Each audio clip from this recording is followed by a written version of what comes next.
Hello everyone, welcome to my YouTube channel. I'm Dr. Wajid Khan. This is our second video on heredity and environment. Child development में heredity और environment के role और contribution को समझने के लिए ये हमारा दूसरा वीडियो है। पहले वीडियो में जो हमने सीखा वो 3 पॉइंट्स में समराइज़ किया जा सकता है। उनमें से पहला पॉइंट है development is the outcome of heredity and environment.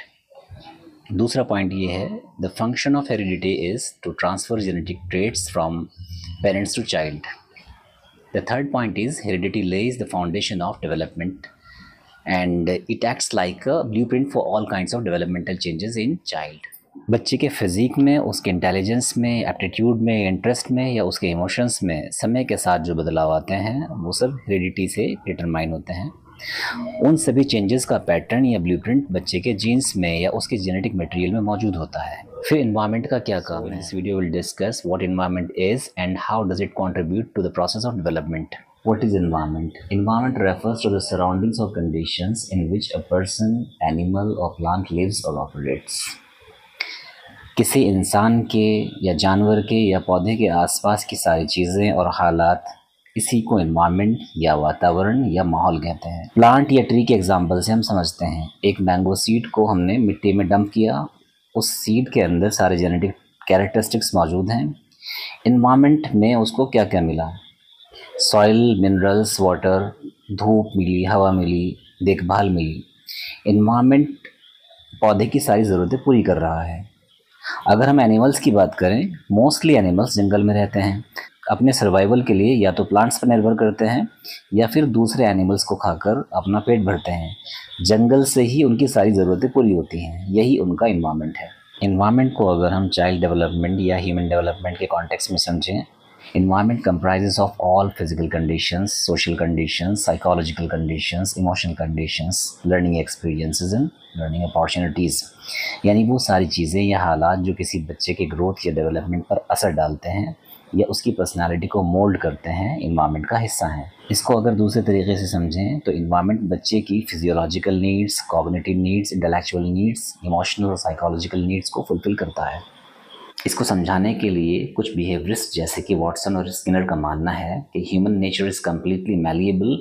It means that early training can turn a child into any kind of adult regardless of the heredity. एक बच्चे को इर्रिस्पेक्टिव ऑफ हेरिडिटी कुछ भी बनाया जा सकता है। वॉटसन अपने दावे में कहते हैं कि मुझे 1 दर्जन बच्चे ला कर दो जो कि बिल्कुल तंदुरुस्त हों और मेरा खुद का बनाया हुआ ख़ास एनवायरनमेंट उनकी परवरिश के लिए, और मैं गारंटी के साथ उनमें से किसी को भी doctor, lawyer, artist, merchant chief और हाँ यहाँ तक कि भिखारी और चोर बना सकता हूँ, चाहे उनकी हेरिडिटी कुछ भी हो। ये स्टेटमेंट काफ़ी एक्सट्रीम है क्योंकि ग्रोथ और डेवलपमेंट के लिए हेरिडिटी और इन्वायरमेंट दोनों ही एसेंशियल हैं।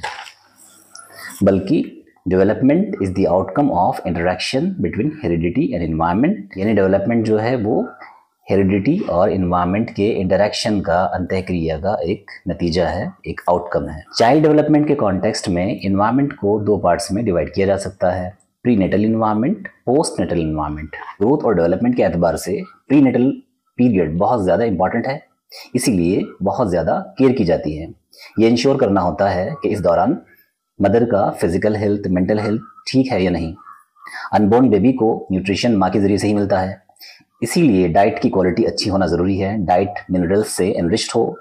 साइकोलॉजिकल कंडीशंस जैसे स्ट्रेस, एंग्जाइटी बच्चे के डेवलपमेंट पर बुरा असर डाल सकते हैं। इसके अलावा टॉक्सिन्स जैसे अल्कोहल, ड्रग्स या कोई और हार्मफुल सब्सटेंस मदर के ज़रिए से बच्चे को नहीं पहुंचना चाहिए। प्रीनेटल पीरियड के दौरान रेडिएशंस वाली जगहों से बचना बेहद ज़रूरी है। एक्सेसिव और रिपीटेड यूज़ ऑफ एक्सरे या सीटी स्कैन भी फीटस के लिए हार्मफुल हो सकता है। पोस्ट नेटल पीरियड बच्चे के बर्थ से लेकर ज़िंदगी भर चलता है। न्यूबॉर्न बेबी जब दुनिया में आता है तो उसके अंदर बहुत सारे कैरेक्टरिस्टिक्स या ट्रेट्स होते हैं जो उसको जेनेटिकली अपने पेरेंट्स से या पेरेंट्स के ज़रिए से एंसेस्टर्स से मिले होते हैं।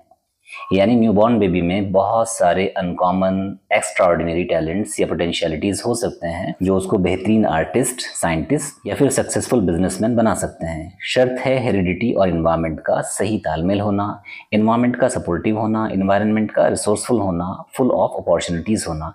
सपोज कीजिए किसी फैमिली में कोई न्यूबॉर्न बेबी जन्म लेता है, जेनेटिकली उसके ट्रेट्स स्पोर्ट्स पर्सन बनने के लिए फेवरेबल हैं, उसके अंदर प्रीडिस्पोजिशन है बहुत सारे ट्रेट्स के लिए, जैसे कि मसल स्ट्रेंथ है, एंड्योरेंस है, फोकस है, कोऑर्डिनेशन है या कॉम्पिटिटिव स्पिरिट है। अगर ये बच्चा किसी ऐसी फैमिली में जन्म ले जहां न्यूट्रिशन भरपूर मात्रा में मिले, फैमिली में स्पोर्ट्स को लेकर इंथ्यूजियाज्म हो या कोई फैमिली मेम्बर स्पोर्ट्स पर्सन हो, तो ऐसे बच्चे के बहुत ज़्यादा चांसेस हैं कि वो एक अच्छा रेसलर, फुटबॉलर या बॉक्सर बन सकता है।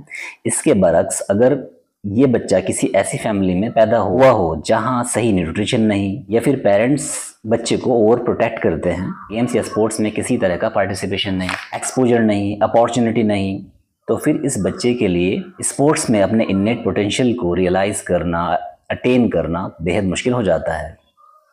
अगर किसी फैमिली में कोई बच्चा अनकॉमन इंटेलेक्चुअल एबिलिटीज़ के साथ पैदा होता है, जैसे कि है, इनसैशिएबल क्यूरियोसिटी है, प्रीडिस्पोजिशन है क्रिएटिविटी के लिए, प्रॉब्लम सॉल्विंग के लिए, यानी ये सारे ट्रेड्स उसको विरासत में मिले हैं। फॉर्चुनेटली अगर फैमिली में इंटेलेक्चुअल टॉक है, इंटेलेक्चुअल डिस्कशन है, लर्निंग मटेरियल है, गेम्स हैं, टॉयज़ हैं, विजिट्स हैं, बुक्स हैं, डिजिटल रिसोर्सेज हैं, freedom of thought and expression है, बच्चे के क्वेश्चंस को इंटेलिजेंटली डील किया जाता है, फैमिली में इंटेलेक्चुअलिज्म को हाईली वैल्यूड समझा जाता है, ऐसे इन्वायरमेंट में बच्चे के अंदर साइंटिफिक टेम्परामेंट का, एटीट्यूड का, एप्टीट्यूड का, क्रिटिकल थिंकिंग का डेवलपमेंट होता है। तो इस बात के बहुत ज़्यादा चांसेस हैं कि ये बच्चा कोई बहुत बड़ा मैथमेटिशियन बन जाए, साइंटिस्ट बन जाए, एमिनेंट लॉयर बन जाए, जज बन जाए, थिंकर बन जाए या फिर किसी बड़े इनोवेशन को अंजाम दे, इंजीनियरिंग के या मेडिसिन के फील्ड में कोई बड़ा अचीवमेंट मिल जाए, बशर्ते कि स्कूल कॉलेज ने अपना बेस्ट रोल प्ले किया हो। हालांकि फैमिली या होम एनवायरनमेंट का जो कंट्रीब्यूशन है बच्चे के इंटेलेक्चुअल डेवलपमेंट में बहुत बड़ा है, फाउंडेशनल है। इससे बच्चे में बुनियाद डलती है भाषा की, कॉन्सेप्ट्स की, टेम्परामेंट की, एटीट्यूड की, एप्टीट्यूड की, इंस्पिरेशन मिलता है, मोटिवेशन मिलता है कुछ करने का, कुछ बनने का।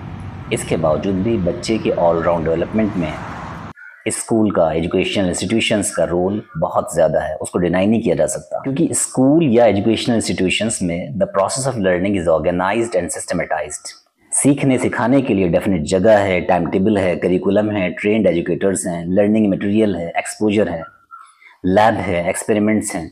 इसी के साथ पीयर लर्निंग, यानी बच्चा दूसरे बच्चों से सीखता है, और इन सब के अलावा असेसमेंट और इवैल्यूएशन है, प्रमोशन टू हायर क्लासेस है, सर्टिफिकेशन है। ये सारी चीज़ें स्कूल में ही अवेलेबल होती हैं। अगर स्कूल या एजुकेशनल इंस्टीट्यूशन भी अपना बेस्ट रोल प्ले कर दे तो डेवलपमेंट अपने ऑप्टिमम लेवल तक पहुंच सकता है। पेरेंट्स की रिस्पॉन्सिबिलिटी ये भी है कि अपने बच्चे के लिए ऐसा स्कूल सेलेक्ट करें जहां पर उसको एक्सेलेंट लर्निंग एक्सपीरियंसेस मिलें, प्रैक्टिकल नॉलेज मिले, फैक्ट्स को रटने के बजाय बच्चा कॉन्सेप्चुअल नॉलेज गेन करे। इस वीडियो में आखिरी बात ये कहनी है कि बेस्ट स्कूल या बेस्ट कॉलेज का मतलब हरगिज़ ऊंची बिल्डिंग से, लग्जरी क्लासरूम से, ये महंगे इंफ्रास्ट्रक्चर से नहीं है, बल्कि इस बात से है कि स्कूल अपने एफर्ट्स का, अवेलेबल रिसोर्सेज का किस तरह यूटिलाइजेशन करता है, लर्निंग एक्सपीरियंसेस को, टीचिंग लर्निंग एक्टिविटीज़ को किस तरह ऑर्गेनाइज करता है, कंडक्ट कराता है, टीचर्स में कितना एंथुसियाज्म है, एडमिनिस्ट्रेशन कितना कॉम्पिटेंट है। अगर आपको कंटेंट पसंद आता है तो आप वीडियो को लाइक कर सकते हैं, चैनल को सब्सक्राइब कर सकते हैं, और अगर कोई क्वेश्चन है, कोई सजेशन है तो please write in the comment section. Thanks for watching.